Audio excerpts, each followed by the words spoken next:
Welcome to the Municipal DadWorks Asset Valuation Module Training Video number 8, Copy a Report. You have completed the first report, and now it's time to create a report for the next reporting period. Is there a shortcut? The Asset Valuation Module has a Copy Report feature which allows the user to bring forward all the report settings to subsequent reports. This is a time-saving, step-saving aspect of MDW 2.3 that allows a user to continue to amortize the value of an asset or adjust the value of an asset due to additions, disposals, and write-downs, and meet PSAB compliance with a minimum of effort. First, you must ensure that all of the lifecycle events that occurred during the reporting period are added to the corresponding asset record. The treasurer must confirm the total cost for each of those lifecycle events. If you purchased or built new assets, an asset record must be created to add the asset to the inventory.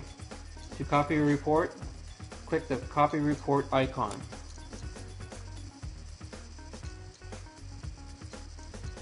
This action has brought all the steps in the previous report forward to the new report and all values included in that report. If you wish, you can edit the report name or report duration by clicking on the name. I want to use the same duration as the previous reports. I will simply change the name of the report. Click Edit and make the changes.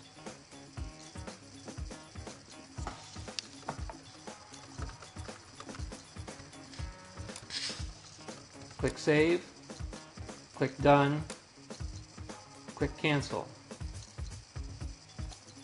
Click Select to enter the report. You now have two options.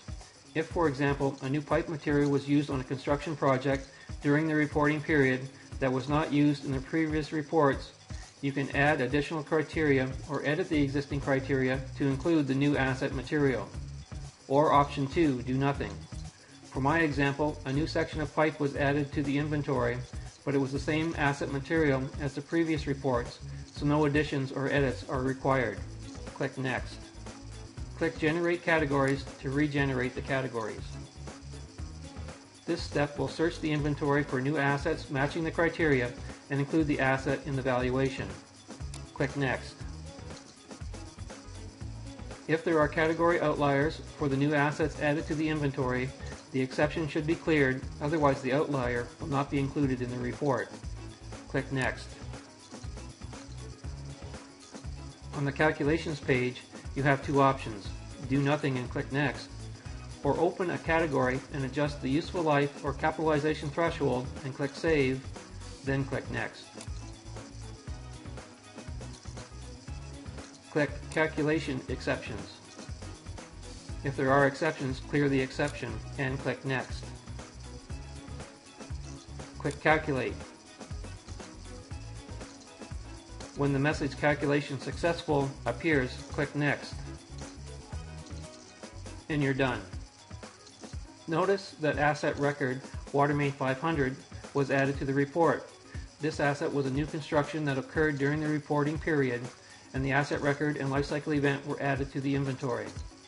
If the treasurer asks for revisions to the total cost after the report is generated, that is an easy fix. See video 7 in this series for details. This is the final video in this series. Other videos will be available soon for adding assets, adding lifecycle events, capital investment planning, and more.